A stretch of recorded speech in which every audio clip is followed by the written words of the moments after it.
Ya, Assalamualaikum warahmatullahi wabarakatuh. Salam sejahtera buat kita semua, teman-teman media cetak, media elektronik. Tadi kami menyampaikan perkembangan perekonomian dan rencana terkait dengan kawasan ekonomi khusus. Dan tadi Bapak Presiden menyatakan bahwa terkait kawasan ekonomi khusus di Batang, beliau akan ke lapangan pada hari Kamis nanti, dan rencananya dalam Kamis nanti itu ada juga kerjasama Twin City Twin Parks. Jadi kerjasama antara Indonesia dengan Fujian untuk mendorong investasi industri di kawasan ekonomi khusus di Batang, dan direncanakan mereka akan investasi sekitar 16 triliun. Dan ini menjadi pembicaraan pada saat waktu Bapak Presiden bertemu dengan Presiden Xi Jinping yang lalu, sehingga ini merupakan tindak lanjut dari pertemuan tersebut. Kemudian yang kedua terkait dengan berbagai kawasan lain, kami menjelaskan mengenai perkembangan kawasan di Nongsa yang akan ada perluasan, di mana itu juga mengundang Bapak Presiden untuk hadir karena ada rencana beberapa data center akan masuk ke sana. Kemudian juga terkait dengan kawasan ekonomi khusus di Singasari, sekarang kita sudah masuk King College di sana, dan nanti akan masuk Queen Mary ke kawasan ekonomi Singasari juga. Dan ini adalah merupakan bagian dari keluarga Russell Group, atau yang memiliki selain King College juga Queen Mary, dan juga ada Imperial College. Jadi ini beberapa yang ada di sana. Dan ini juga nanti pada waktunya Pak Presiden akan melakukan kunjungan. Nah, kemudian terkait dengan pertumbuhan ekonomi secara spasial kita ketahui relatif bagus. Kemudian inflasi kita ketahui juga sampai Februari inflasi masih rendah, di mana core inflation-nya masih positif, dan juga core inflation-nya masih 2,48%. Nah, tentu kami lihat bahwa indeks keyakinan konsumen PMI juga full Februari masih tinggi 53,6. Kemudian juga relatif pertumbuhan kredit di Januari masih 10,3, dan pihak ketiga 5%. Di akhir Februari cadangan devisa relatif masih tinggi. Nah, kemudian kami juga bahas sektor-sektor yang masih tumbuh, baik itu mulai dari makan minum maupun logam dasar yang relatif juga tinggi. Sektor tekstil pakaian jadi juga masih positif. Kemudian juga terkait dengan mesin perlengkapan.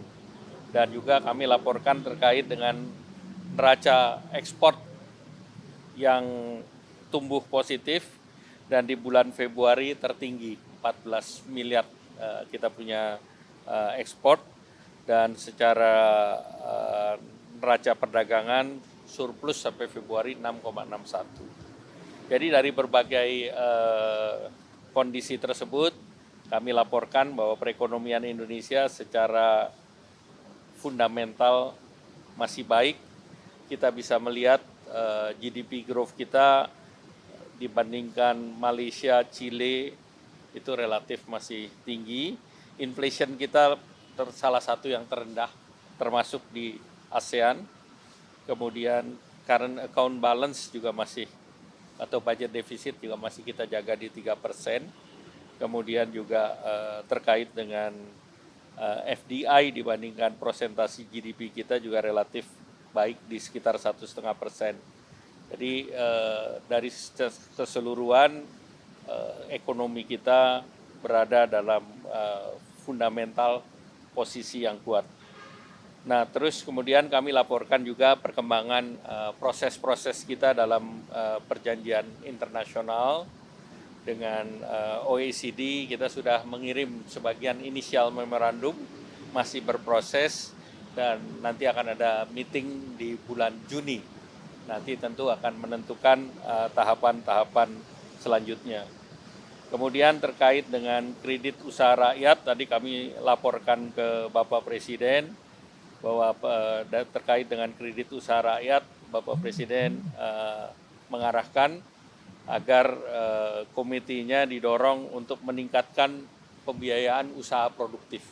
Jadi usaha produktif tentu menjadi penting karena kredit usaha rakyat yang per sektornya kita lihat pertanian di 29%, perikanan 1,7, industri pengolahan di 7,6, memang perdagangan masih tinggi di 48,4% dan jasa-jasa di 14,2%.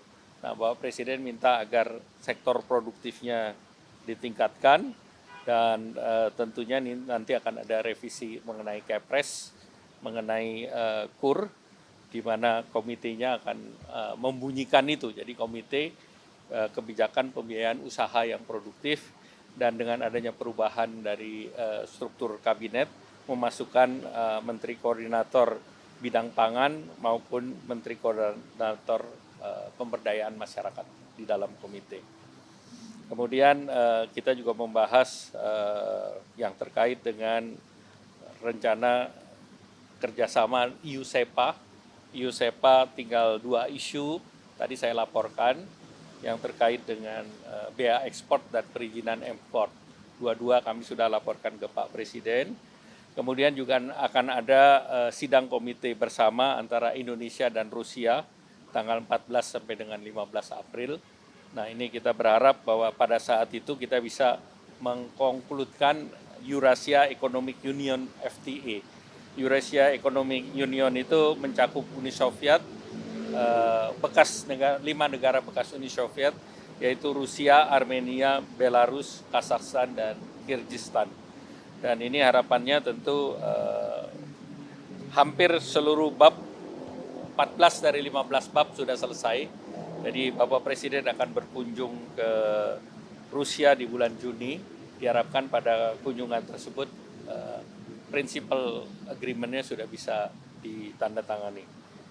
Kemudian kami juga sampaikan terkait dengan CPTPP, yaitu Trans-Pacific Partnership.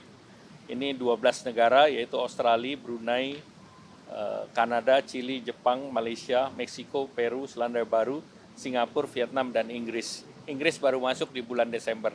Dengan kita memproses diaksesi CPTPP, diharapkan kita membuka pasar Meksiko, Kanada, Peru, dan United Kingdom.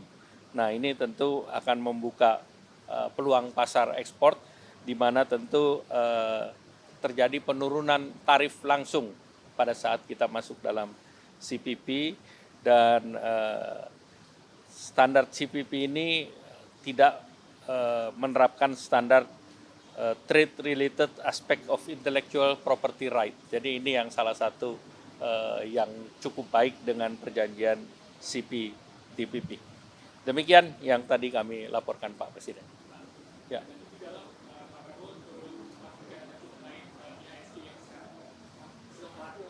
Ya, pertama tentu fundamental ekonomi kita kan kuat. Ya, tentunya beberapa isu-isu yang dikembangkan itu tidak benar adanya, jadi ya diperjelas saja. Ya. Tidak ada. Tidak ada. Ya. Baik, cukup ya. Terima kasih. Selamat sore. Selamat buka puasa.